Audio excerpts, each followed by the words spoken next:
Hey everyone. I know I have been really missing on YouTube for like the past week, and I just have to be honest with you guys and tell you kind of like what happened and what was going on in my life. So my birthday was August 29th. So that was about a couple days ago, and it just really started in such a negative, it was just such like a negative day. It just started so shitty that, and you know, I try to stay positive. I try really hard to not ruin things, but the whole day just like kind of sucked. Birthday blues, huh? That's like a real thing, right? Or am I the only one who seems to always have like just like a shitty birthday, or the after, or like the afterthought, you know? So let me just explain what the hell I'm actually even rambling and talking about.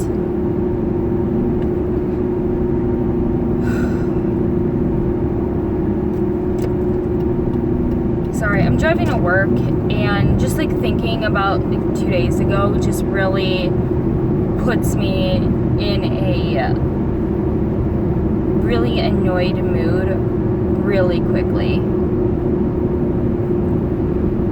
So, where do I even begin? First of all, you guys,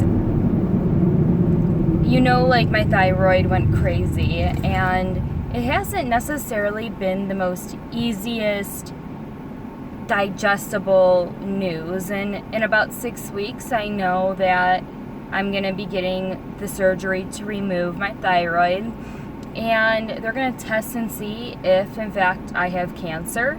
I know that it's not, like, I don't want to say a serious cancer, but I know it's not really a life-threatening cancer, and there's like a 99.9% chance that it will never spread and X, Y, and Z, but nonetheless, that doesn't make it any less scary for me. I don't even like getting my blood drawn, let alone, I can't even imagine getting cut open and having a ugly looking scar. And you know, I, believe it or not, like I try to have like a good looking appearance, and as vain and shallow as it sounds, like I don't want an ugly scar on my neck at 27 years old. I just don't. I don't want to look like I attempted suicide or something and have a scar on my neck. And I know realistically it's probably not even that big of a deal, and it'll probably heal really nicely, and maybe people won't even notice. But you know, I feel a little insecure about a lot of those, like the vanity thing. I feel scared about going under anesthesia. I haven't done it since I was like 9 years old when I got my tonsils and adenoids removed. I don't like IVs. I don't like that stuff. And that's been weighing heavily on me.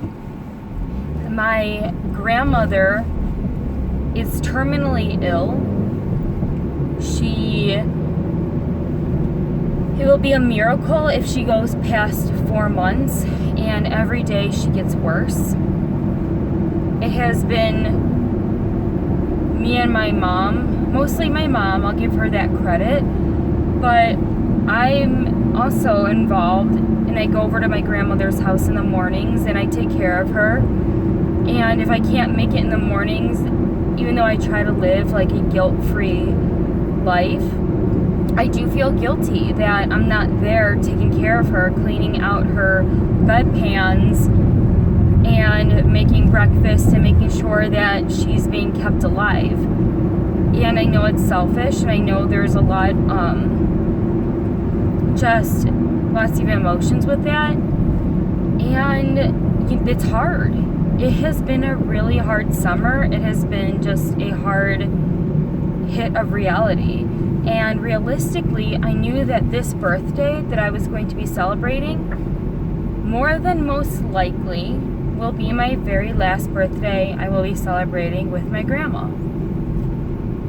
I'm very surprised I was able to say that without crying. I don't know what's worse, anticipating somebody dying or getting the phone call saying that a person has unexpectedly passed away. I don't know what's worse, because you almost seem to mourn longer. I feel like, okay, so let me just explain this. Like, every time I'm with my grandma and people are around her, they instantly look at her and see her as dead while she's still alive. And she's very smart. She has her brain. It's very much intact. And her body's failing on her, but not her brain. So people are treating her as if she's already gone. So it's almost like everyone's mourning already and explaining to me and being constantly reminded that my grandma won't be with me for my next birthday. My grandma won't be around for the next set of holidays. It's just such a bullshit experience, to say the least. Okay? So that was 6 minutes of your time right there. And I appreciate anyone who's watching this. I really do. So, for me, it's hard for me to feel sympathy for people that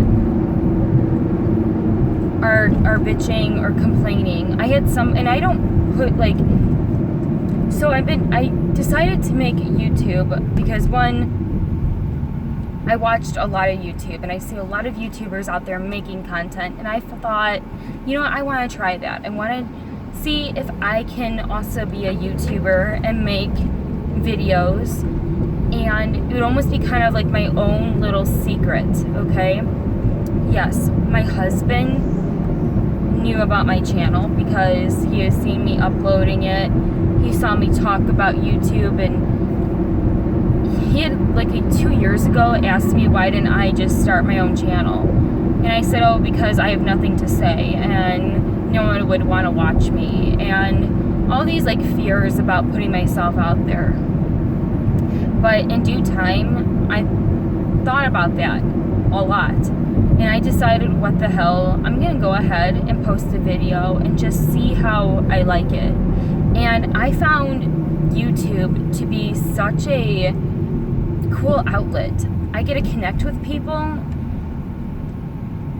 who I don't know. So even though I know you guys are very much real, I know that, but at the same time, it's anonymous. It's me creating a video and having people subscribing and commenting back. And it's almost like a little community all to my own that I can just show myself and make a quick little video and people watch it. And I don't know, it's very therapeutic for me just to be able to talk and express myself. I didn't share my YouTube thing with my close friends. I didn't share it with my coworkers. I didn't share it with my family members. I didn't share YouTube with anyone except for my husband, and he knew, and I even had told him in the past, like, you know, I don't necessarily want you even watching my videos because it's embarrassing, I guess, and, you know, I talk a lot and I want to be open and whatever, but it's not meant for him, if that makes sense. And who knows, if this blossomed into something bigger and it changes over time, that's my call. But for now, this is my thing. And I don't mind if someone around the world, or, you know, even a city over from mine or whatever, subscribes to my channel. That's totally a-okay because there's still some anonymity there.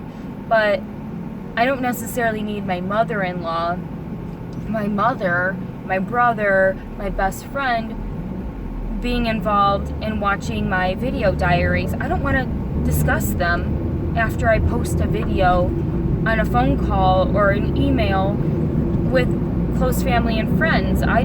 This is my story, not theirs. Does this make sense? Like, let me know in the comments if I am making sense. So, moving forward. My mother-in-law and I don't necessarily see eye to eye with a lot of things, and we have a lot of growing tension between us. I don't hate my mother-in-law. I would even say I like my mother-in-law, okay? She's a good person. I believe her heart is there, but I think there's some disconnect between my reality, the way I perceive the world, and the way she perceives it. And there's big time disconnect there. I grew up in a household where there was chaoticness, okay? My dad drinks. He's a drinker. So I have certain rules in place to protect myself from talking to somebody who is not in the right frame of a sober mind. My mom, for a long time, would cover for my father growing up. So in our household, I grew up in a loud household. I grew up where I voiced my opinion, and I was very much a protector and cut the bullshit kind of place. So, and I'm very alpha-y. Like, I'm an alpha woman. Definitely not a beta, if you know what I mean. I'm a type A personality. I try my best to get everything done. I'm the first, oldest. I'm the first female. I guess I'm the girl in my family. I'm the oldest.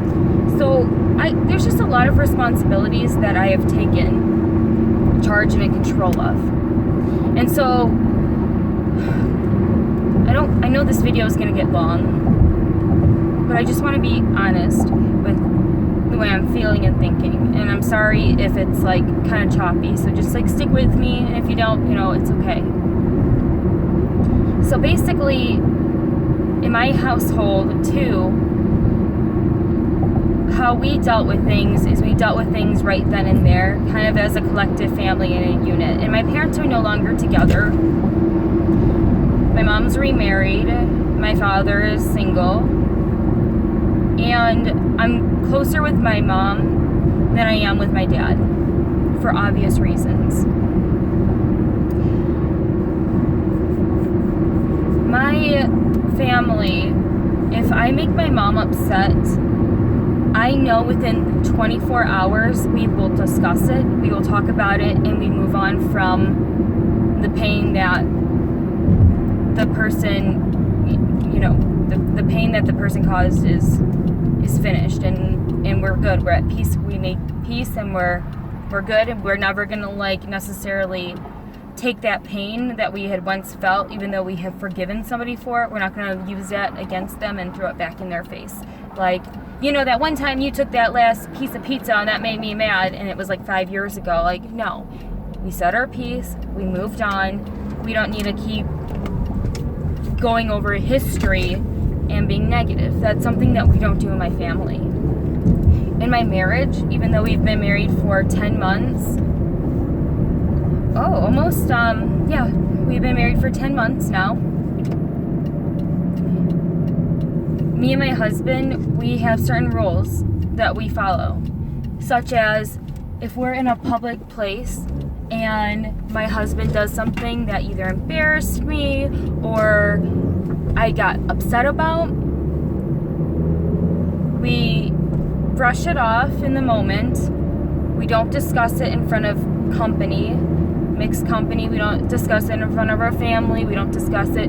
But as soon as we get in the car, we talk about it. And I'll say, when you made that comment, it really bothered me. Embarrassed me. You made me mad. And that goes for him too. And believe it or not, like, I am definitely guilty of this, you guys. Like, I am no saint.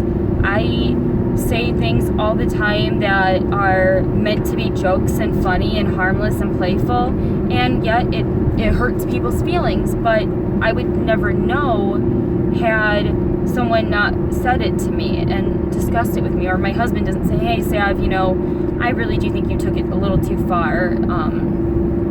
Maybe next time you should think of this before you do that. And it's fine. I don't get mad about it. We just try to make each other better. So with that being said, my husband's family is different. If they're upset about something, his mom will take it personally.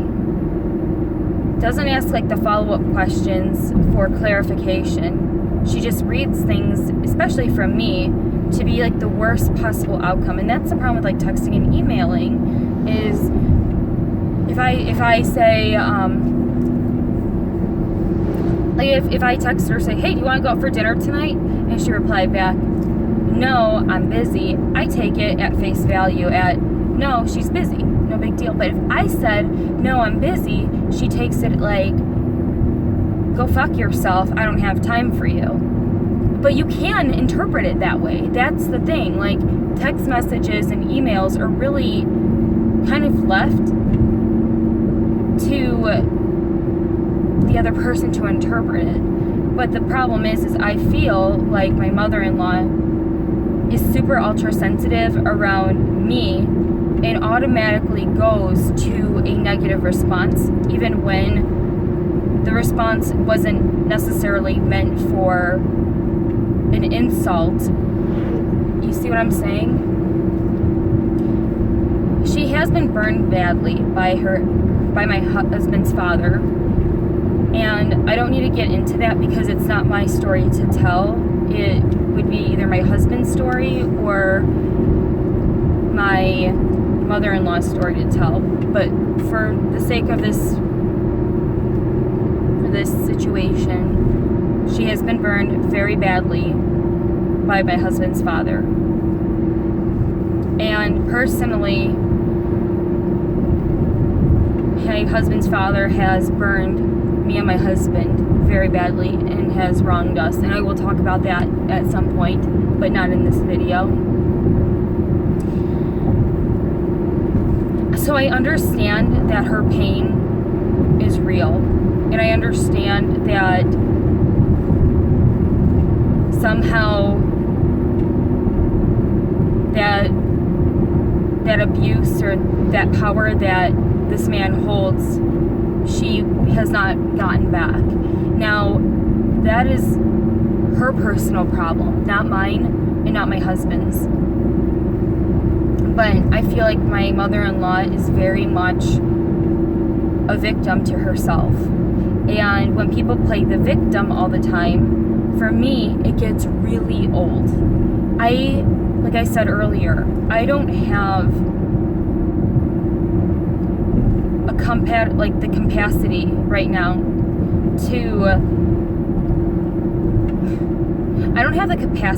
now to feel sorry or take pity on really, in my opinion, stupid things, okay? And my mom was getting upset on Facebook because someone had posted, I don't even know this person, but they were like, I'm having a really hard day. I need new brakes and it's going to cost me $125 to fix and I don't have time.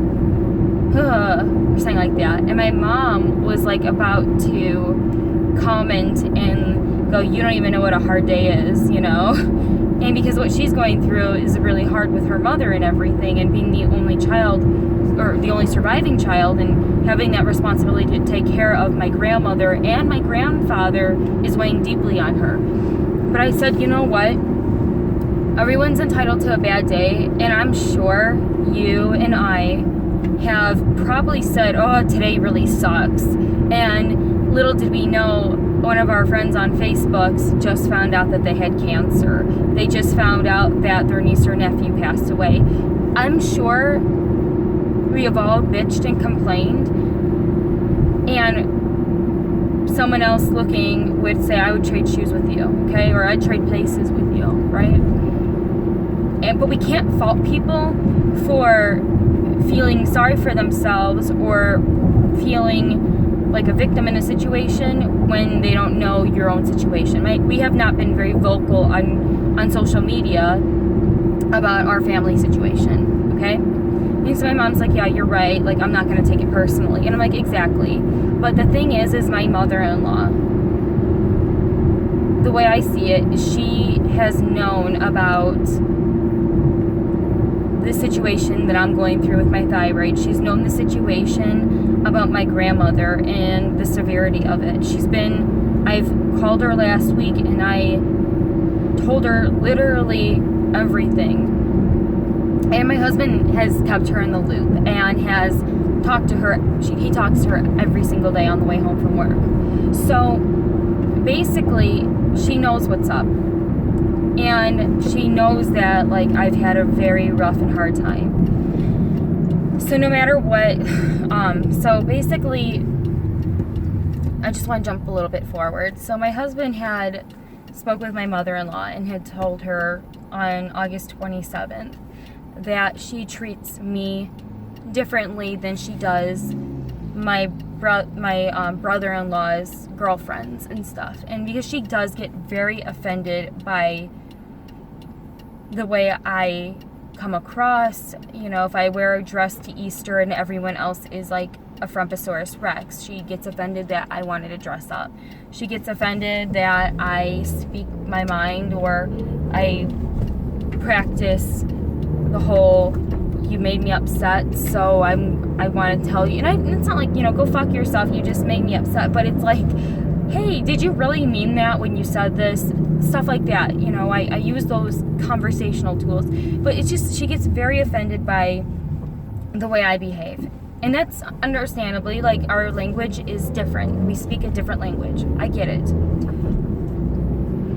Oh, I wanted to finish and tell you guys about the whole YouTube thing. So, on August 27th, my husband, I guess, and I don't really know the full conversation, but my husband was telling me that she had said something and he had called her out and said, you know, I feel like you treat Savannah differently than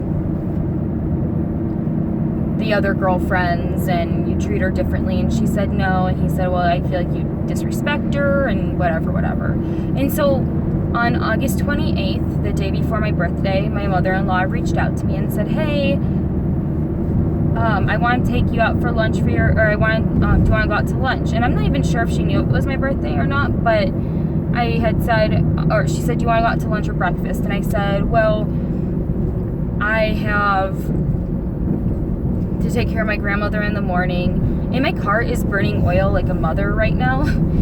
I don't know if it's just because it's old or what, but like, if it's 3,000 miles, you have to change your oil. Mine at like 2,500, you need to change it because it is just an oil burner, 100%. It just burns that oil up. So basically, I was like, I have to go to my grandma's in the morning, and I re-explained everything. Like, I change her bedpans, I do this and this. And she's like, oh, I can go. And I said, well, you know, unfortunately, like, that's really sweet of you, and I appreciate, you know, you wanting to, train tracks, help and everything.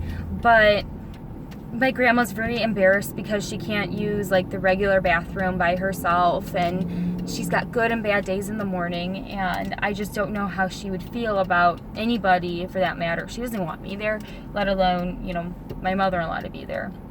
And she understood that. And I said, but my grandmother does better in the afternoon, and I know my mom, her husband, my brother, and my grandparents, we're all gonna just order a pizza for my birthday and have cake. And I don't even like cake, but my grandma wanted to celebrate with us, so, and being it's probably the last birthday I'm gonna have with my grandma, we decided to all celebrate together, so I invited her to come out with us.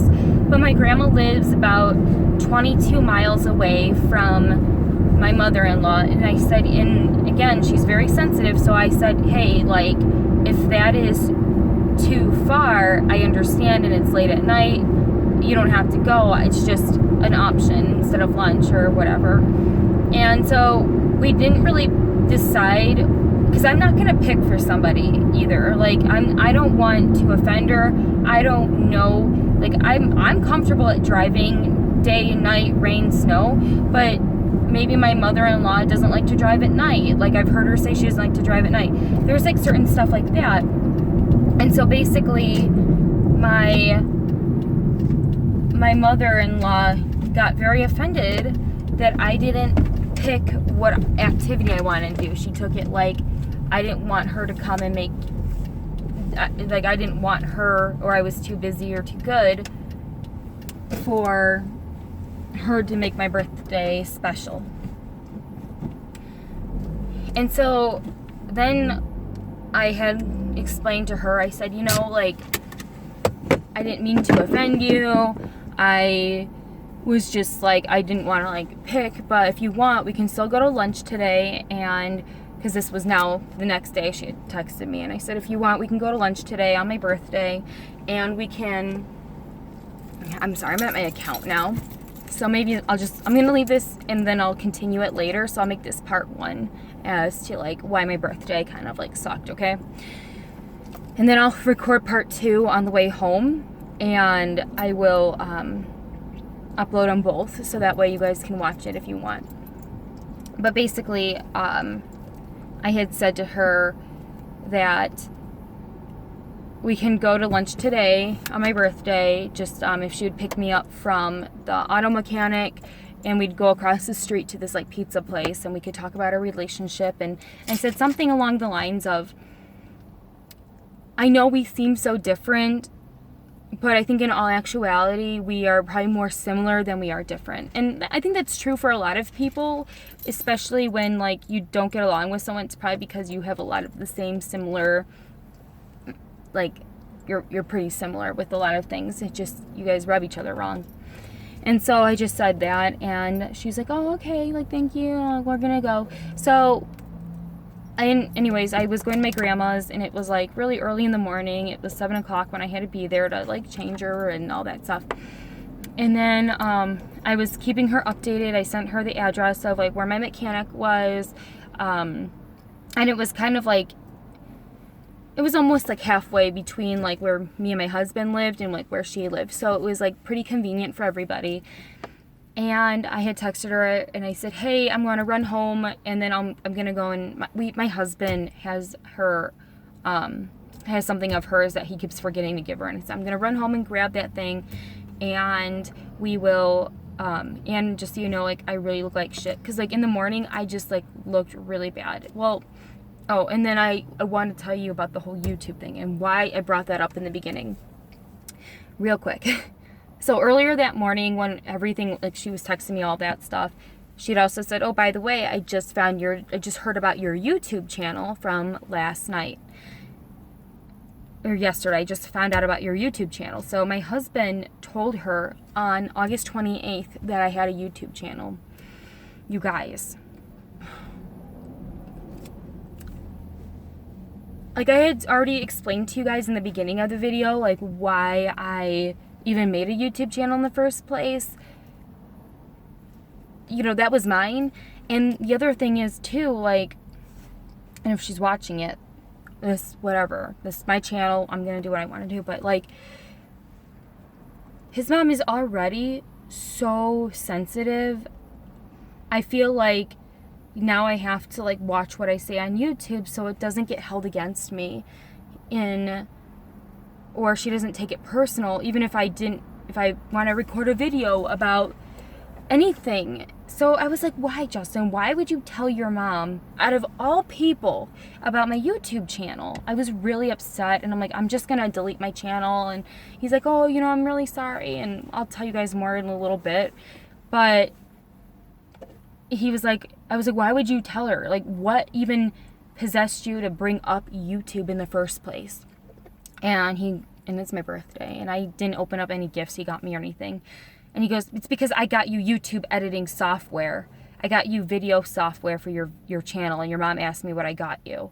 And I said, first of all, my husband's a lawyer. You would think he would know how to, like, lie and just say, oh, well, Sav likes to play on her computer, and I just thought maybe if she ever, like, made a video about, like, us going on vacation, she might want to, like, have some nice software to edit. But no, he, like, flat out ruined a birthday gift of mine. And then he proceeded to, like, pout and storm out. And I was like, I had enough. But I'm going to continue this, so I'm going to label this part 1. Thanks, guys. And I will continue the bitch session in the next video. Bye.